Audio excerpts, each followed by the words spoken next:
नमस्कार, आदाब। मैं Syed तकवी, unit news alert network 14 में आपका स्वागत है। दुनिया के सभी देश एक दूसरे के ऊपर वर्चस्व हासिल करने के लिए कोशिश में लगे हैं।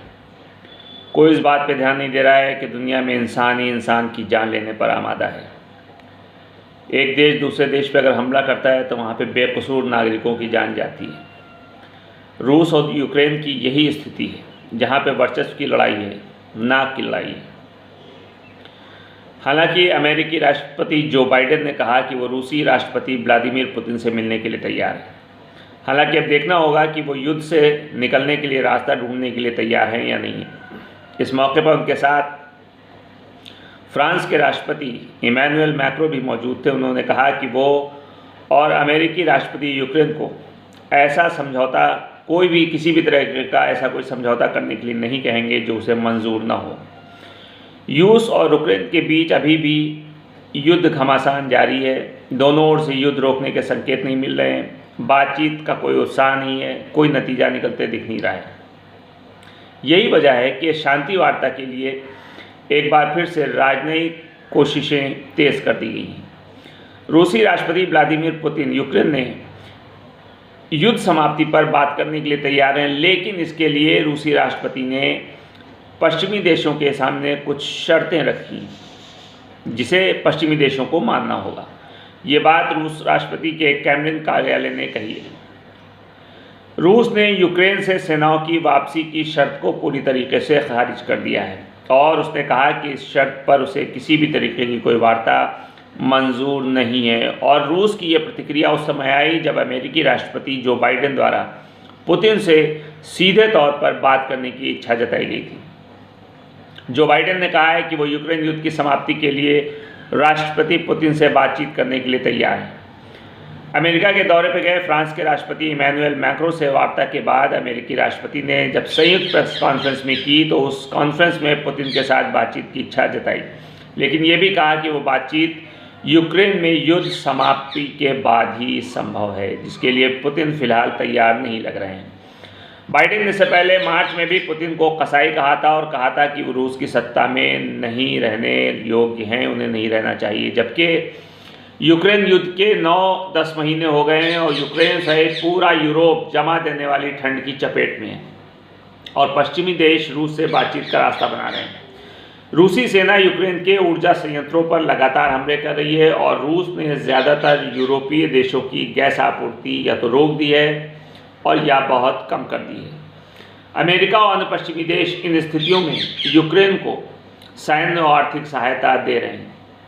अब सोचने की बात है कि 0 डिग्री सेल्सियस से भी कम टेम्परेचर में पूर्वी यूक्रेन में भीषण युद्ध जारी है। यहाँ का जो रणनीतिक शहर बाखमुट वो रूसी सेना के मुख्य निशाने पर, ख़ासतौर से उसके निशाने पर, जबकि खेरसान और जपोरिजिया प्रांतों में रूसी सेना डिफेंस मोड में नज़र आ रही है। वैसे दोनों इलाकों में बड़े क्षेत्रों पर रूसी सेना कब्जा कर चुकी है। इस बीच रूस के कार्यालय ने यूक्रेन युद्ध में 13,000 यूक्रेनी सैनिकों के जान गंवाने की बात कही है। दूसरी तरफ रूस को युद्ध के लिए पैसे का इंतजाम न हो, धन न मिले और वो आर्थिक तंगहाली की ओर बढ़ जाए, इसके लिए यूरोपीय संघ यानी EU समुद्र के जरिए निर्यात होने वाले कच्चे तेल का मूल्य $60 प्रति बैरल निर्धारित करने के प्रस्ताव पर राजी हो गया है। अब यूरोपीय संघ यानी EU के सामने इस प्रस्ताव को सभी सदस्य देशों द्वारा एक्सेप्ट कराने की, स्वीकृत कराने की भी सबसे बड़ी चुनौती है, क्योंकि कई देश अभी भी रूस के साथ संपर्क में हैं, पर्याप्त मात्रा में गैस ले रहे हैं, तेल प्राप्त कर रहे हैं और वो किसी भी कीमत पर रूस के साथ अपने रिश्तों को बिगाड़ना नहीं चाहते हैं। इस बीच यूक्रेन की अगर बात की जाए तो यूक्रेन ने कई जगहों पर रूस की सेना को पीछे किया है। दक्षिणी यूक्रेन में रूसी सेनाओं को पीछे हटने के लिए मजबूर करना पड़ा। यूक्रेनी सेना के हाथों पीछे जाने से जो रूसी सेना है उसके अंदर गुस्सा है और वो यूक्रेन के शहरी इंफ्रास्ट्रक्चर पर हमले कर रही है। जर्मन चांसलर ओलाफ शॉल्स ने सितंबर के बाद पुतिन से पहली बार बातचीत की और इस दौरान 1 घंटे बातचीत हुई। 1 घंटे की बातचीत के दौरान जर्मनी ने बताया कि चांसलर ने पुतिन से जल्द इस समस्या का राजनयिक हल निकालने को कहा है ताकि रूसी सेना जितनी जल्दी संभव हो यूक्रेन से चली जाए। रूस ने इस बात की पुष्टि भी की है। उसने कहा कि जर्मनी ने युद्ध करने की अपील की है, लेकिन पुतिन ने जर्मनी से कहा कि वो यूक्रेन में हो रही घटनाओं को लेकर अपने नज़रिए पर एक बार फिर से विचार करेगी। यानी बात जहाँ से चली थी घूम फिर करके वहीं पे आकर रुक जाती है।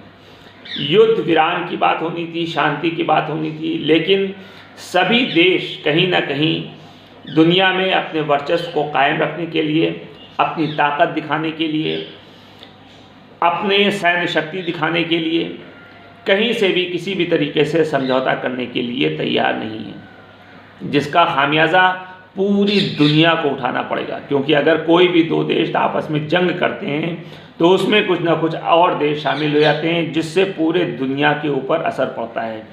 लेकिन इस बात के बारे में दुनिया के खास करके पश्चिम देशों के लोग, राजनयिक बिल्कुल भी नहीं सोच रहे हैं कि इसका क्या दुष्प्रभाव होगा।